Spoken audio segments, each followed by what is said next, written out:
Muy buenas tardes, ¿cómo están? Espero que estén bien. Vamos a continuar con nuestro desarrollo de clases que tienen ustedes en la plataforma. Hoy vamos a dedicar exclusivamente a una clase explicativa acerca de temas que ustedes ya tienen en la plataforma como información básica y como ejercicios de aplicación diagnóstica. Bueno, el tema 1 se refiere a la clase introductoria de verbo que corresponde específicamente a la clase 12 y 13 de la plataforma. Y como tema 2 tienen recursos literarios que corresponden específicamente a la clase 14 en la plataforma. Bueno, ahí donde dice verbo, la clase de verbo, la clase introductoria de verbo es que hace referencia a lo que es verbo. ¿Qué significa verbo? Y verbo vamos a asociar con la palabra acción y estado. Significa acción y estado del sujeto. Tiene accidentes gramaticales que se refieren a número, persona, tiene tiempos verbales, tiene aspectos, tiene modo, tiene clase, tiene una clasificación y tiene unas formas no personales que también se le llaman verboides. El verbo, cuando hacemos referencia a su persona, estamos hablando de que puede ser una primera, una segunda y una tercera persona, que tiene que tener un número singular o plural. Cuando hablamos de persona, primera persona singular, estamos hablando de un verbo que está conjugado en la persona yo. Segunda persona tú, tercera persona él. Del singular, del número singular. Y cuando hablamos del número plural y cuando hablamos de personas, de tiempo, de los verbos, estamos hablando de nosotros, primera persona plural, vosotros, segunda persona plural y ellos, ellas, tercera persona plural. Bueno, entonces, tengamos en cuenta que el verbo es una palabra variable, tiene una flexión, tiene accidentes gramaticales. Tiene número y cuando hablamos de número estamos hablando de que el verbo puede estar en singular o en plural. Tiene persona y cuando hablamos de persona estamos refiriéndonos a que el verbo puede estar conjugado en primera persona, segunda, tercera persona del número singular. Primera, segunda y tercera persona del número plural. ¿Cómo vamos a determinar las personas en los verbos? A través del yo, tú, él, nosotros, vosotros, ellos. Yo, primera persona, tú, segunda persona, él, tercera persona. Nosotros, primera persona, vosotros, segunda persona, ellos, tercera persona. Cuando hablamos de conjugación de los verbos, tenemos que asociar directamente con sus infinitivos. Por ejemplo, cuando un verbo conjugado o de un verbo conjugado yo quiero determinar a qué conjugación pertenece, entonces ese verbo conjugado debo pasar a su infinitivo. Y los infinitivos de los verbos terminan en ar, er, ir.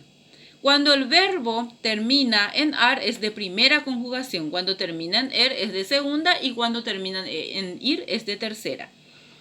Cuando me refiero a aspectos de los verbos, estoy hablando que el verbo puede estudiarse desde tres aspectos, que son el morfológico, el léxico y el sintáctico. Cuando hablamos de modos verbales, estamos hablando de que el verbo puede estudiarse en su modo indicativo, subjuntivo o imperativo. Estos modos verbales tienen sus tiempos de conjugación, sus tiempos verbales, que dentro del modo indicativo vamos a estudiar nosotros específicamente los tiempos simples y los tiempos compuestos. ¿Cuáles son los tiempos simples? El presente, el pretérito perfecto, el pretérito imperfecto y el futuro simple y el condicional simple. ¿Cuáles son los tiempos compuestos del modo indicativo? El pretérito perfecto compuesto, el pretérito anterior, el pretérito pluscuamperfecto y el futuro compuesto, además del condicional compuesto.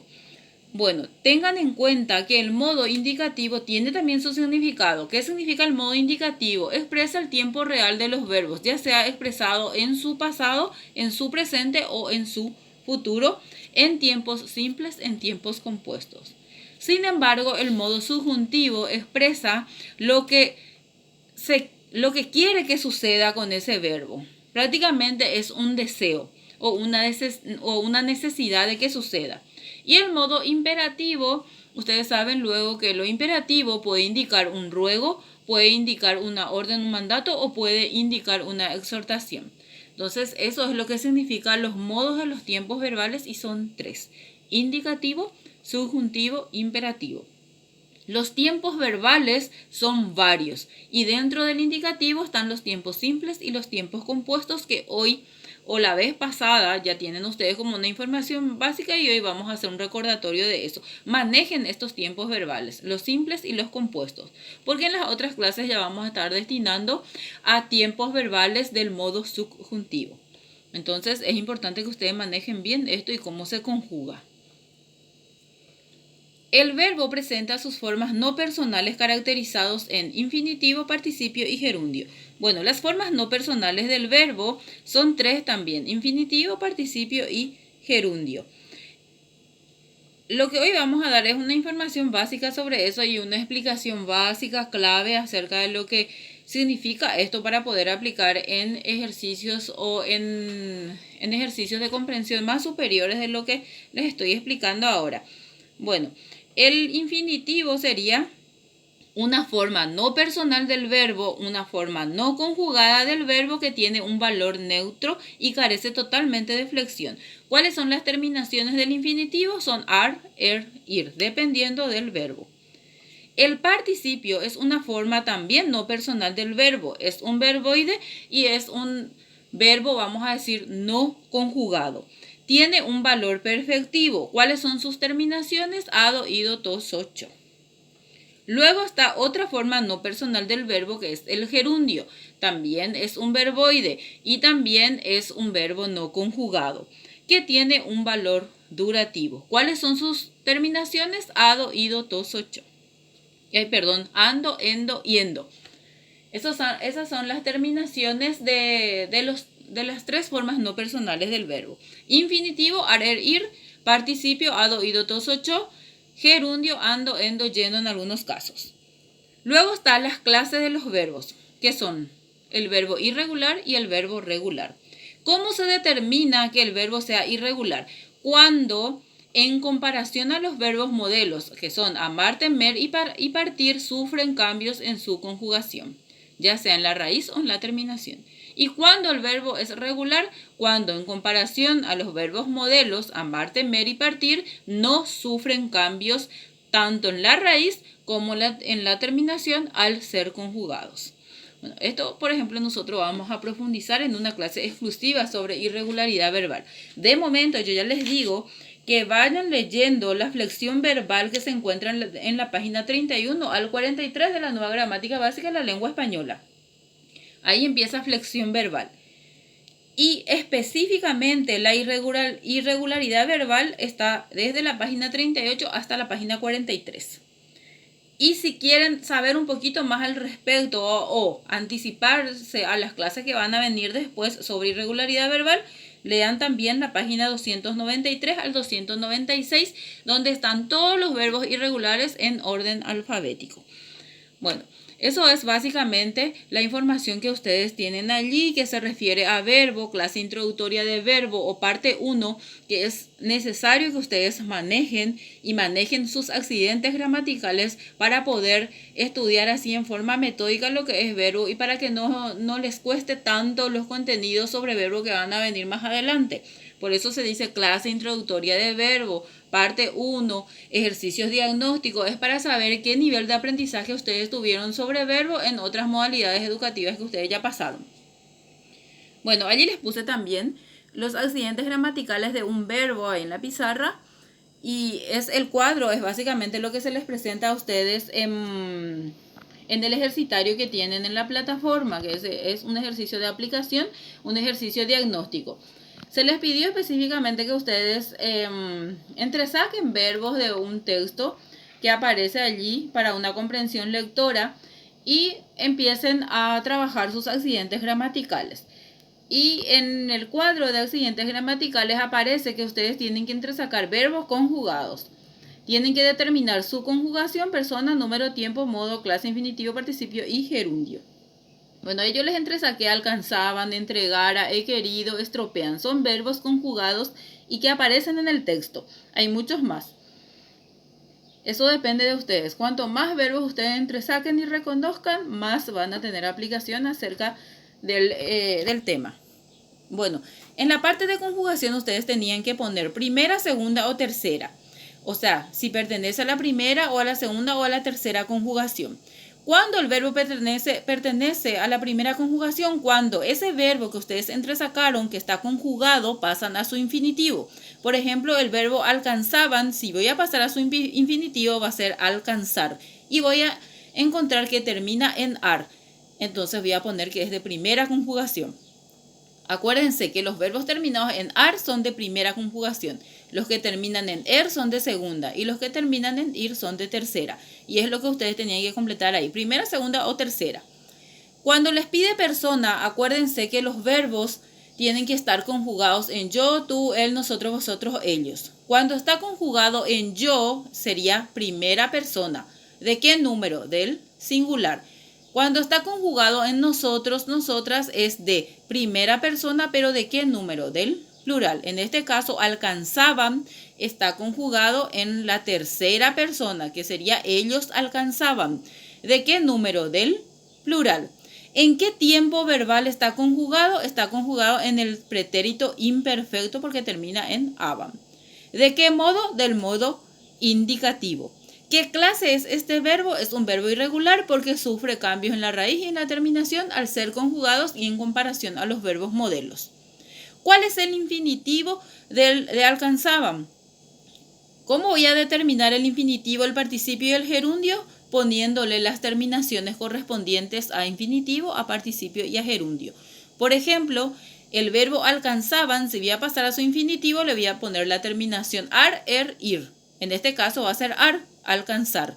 Participio alcanzado y gerundio alcanzado. Ahí les subrayé las terminaciones como para que ustedes tengan en cuenta que son las terminaciones referidas a infinitivo, participio y gerundio dependiendo del verbo. Por ejemplo, en la conjugación del verbo he querido está en su forma compuesta. ¿Cuál es el verbo que se tiene en cuenta ahí? El verbo que está conjugado. ¿Y cuál es el verbo conjugado? El verbo he. He querido. He que viene del verbo haber. Entonces se pone haber, habido, habiendo, porque ese es el verbo que está conjugado. Es un verbo irregular, está en el modo indicativo del tiempo presente, está en el modo indicativo del tiempo pretérito perfecto compuesto, está en singular, pertenece a la primera persona y es de segunda conjugación. ¿Por qué es de segunda conjugación? Porque viene del verbo haber, termina en er. Entonces es de esa forma que ustedes tenían que haber completado ese cuadro de accidentes gramaticales. Pero esto es para empezar, para que ustedes tengan una aplicación acerca de cómo estudiar un verbo a través de sus diferentes accidentes gramaticales, para que tengan en cuenta un poco la fijación de los conceptos. ¿Qué es conjugación? ¿Qué es persona? ¿Qué es número? ¿Qué es tiempo? ¿Qué es modo? ¿Qué es clase? ¿Qué es infinitivo? ¿Qué es participio? ¿Y qué es gerundio dentro de los accidentes gramaticales del verbo? Yo ya les había comentado que el verbo es una clase un poco larga. Vamos a dividir prácticamente en 3-4 clases. Esta sería la primera clase. Es como para recordar lo que ustedes ya aprendieron en otras modalidades y puedan aplicar en operaciones más profundas que van a venir más adelante. Por eso les digo que estudien esa parte de flexión verbal, la irregularidad verbal que vamos a dar en la siguiente clase. Vamos a profundizar eso y vamos a saber cómo vamos a reconocer cuándo un verbo es regular y cuándo es irregular. Después están los verboides, o sea, las formas no personales del verbo, que también vamos a dedicar unas clases exclusivamente para ellos porque tienen sus funciones, sus propias funciones y sus propias formas de aplicación. Pero de momento es importante que ustedes tengan esta información y tengan una base de aprendizaje sobre esto.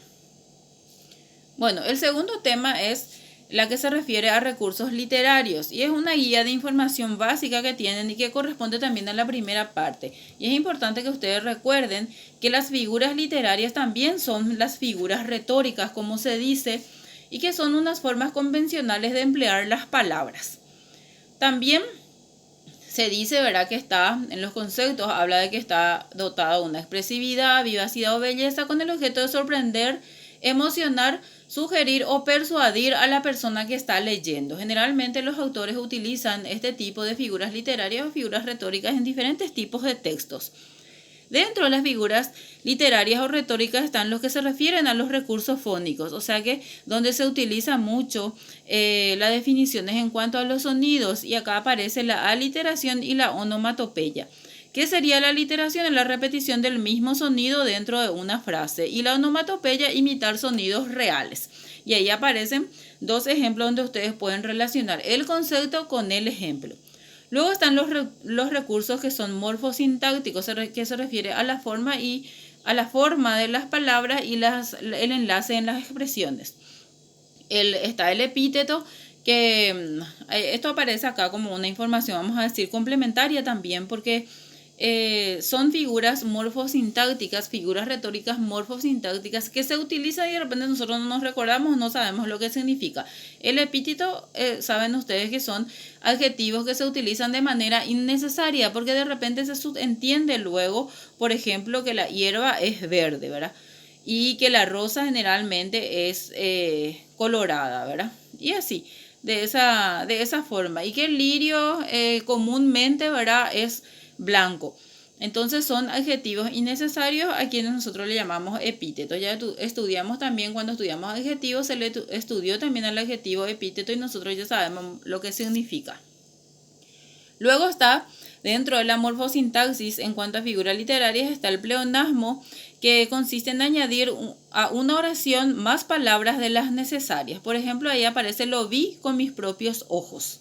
Bueno, no hace falta poner, por ejemplo, lo vi con mis propios ojos.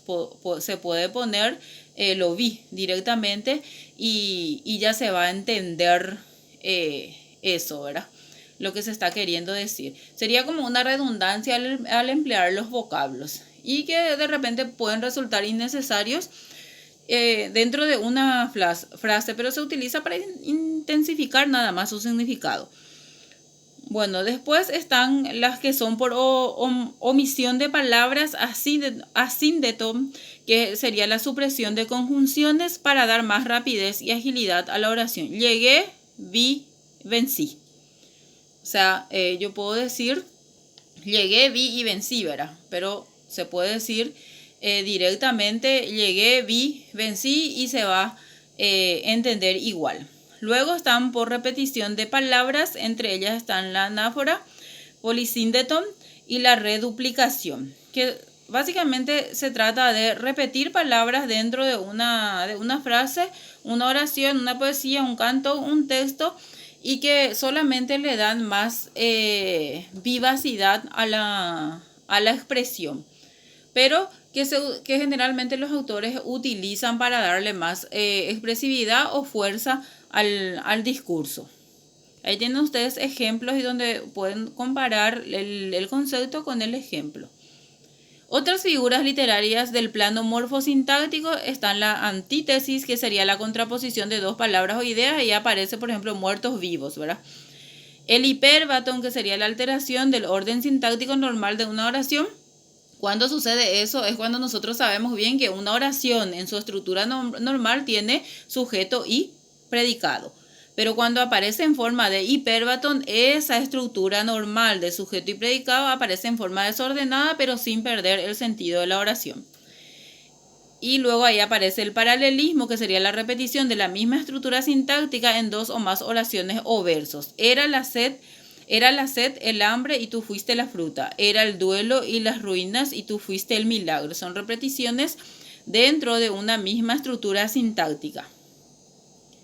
Luego aparecen recursos léxicos semánticos, y dentro de esos léxicos semánticos aparece la antítesis, que es la figura literaria que consiste en contraponer dos elementos que son contrarios entre sí. Es tan corto el amor y es tan largo el olvido. Ahí, por ejemplo, corto, largo, son figuras que se contraponen y forman una retórica. Ahí aparece el apóstrofe, la enumeración, hipérbole, que utilizamos muchísimo, que sería exagerar un elemento dentro de la realidad. Es lo que generalmente utilizan mucho los actores y también nosotros, ¿verdad?, al hablar, que utilizamos muchísimo. Y sería aumentar o disminuir de una forma exagerada alguna característica de las cosas o de la situación. Luego, otra figura que utilizamos muchísimo es la metáfora, que sería identificar un elemento con otro término con el que guarda una relación de semejanza. Esa es la metáfora así en su concepto, pero nosotros estudiamos que la metáfora es una comparación breve, sin utilizar nexos comparativos. Es la relación de una analogía, o sea, una semejanza que se establece entre dos o más imágenes o dos o más ideas. Y no lleva nexos comparativos porque básicamente es una comparación, pero no lleva nexos comparativos. Sus cabellos son de oro cuando queremos decir, ¿verdad?, que el cabello es rubio o algo así o brilloso. Las perlas de su boca se refiere a los dientes. Entonces sería comparar los dientes con una perla, algo así, ¿verdad? Pero sin utilizar nexos comparativos. Después está la paradoja, la personificación, también es lo que nosotros siempre utilizamos, que es atribuir cualidades humanas a seres no humanos o cualidades animadas a seres inanimados. Eso también se utiliza muchísimo dentro del contexto. Luego está símil o comparación, consiste en comparar dos elementos entre los cuales existe una relación de semejanza. Sería una comparación que se establece una relación de semejanza entre dos elementos y viene introducida por un elemento relacional explícito. ¿Y cuáles son los elementos relacionales explícitos? Puede ser como, el cual, tal cual si fuera. Entonces, una comparación de una cosa con otra, de una situación con otra. Bueno, después les aparece unos ejercicios donde dice reconoce a qué figuras literarias pertenecen las siguientes expresiones y ahí aparece, yo les puse entre paréntesis a qué figura literaria corresponde. El primero, érase un hombre a una nariz pegado, érase una nariz superlativa que se refiere a una hipérbole o una exageración. Después dice qué dulce sonido tenía el trinar del jilguero, allí no les puse, pero se refiere a una sinestesia que sería a un choque de imágenes. Dulce, que se refiere al gusto, y sonido, que se refiere a algo auditivo. Te he dicho 1.000.000 de veces, pero no aceptas, se refiere a una hipérbole o una exageración. Ahí tiene un ejemplo de metáfora, pleonasmo. Es importante que ustedes comparen un poquito también el concepto con el ejemplo, a ver si están de acuerdo o no. Ya está completado el ejercicio este. Luego dice, agrega estas definiciones a los conceptos a los cuales pertenecen. Metáfora, personificación, prosopopeya, antítesis, metonimia, ironía, asíndeto. Ahí aparece unos cuantos conceptos, o sea que unos cuantos conceptos donde ustedes van a poner a qué definición corresponde. Ahí, por ejemplo, aparece también la metonimia, que es una figura literaria que no les dije en qué consiste. Consiste en designar a una cosa con el nombre de otra, con la cual tiene una cierta relación de presencia o de cercanía. Eso, por ejemplo, hay una clase exclusiva luego para diferenciar metonimia de otras figuras literarias. Entonces es importante que tengan un poco en cuenta estos ejercicios que se les puso y hagan comparación a lo que ustedes completaron. Y si no lo completaron, entonces ahora completen y lean un poquito al respecto. Les recuerdo que son clases introductorias de verbo, parte 1, y también son clases introductorias de figuras retóricas o figuras literarias, parte 1. Me gustaría que lean, comparen conceptos, ejemplos. Si tienen dudas, favor consultar en la plataforma o por el medio que a ustedes les fuere posible para aclarar las dudas al respecto. Y también yo voy a estar en el chat para lo que hubiere lugar.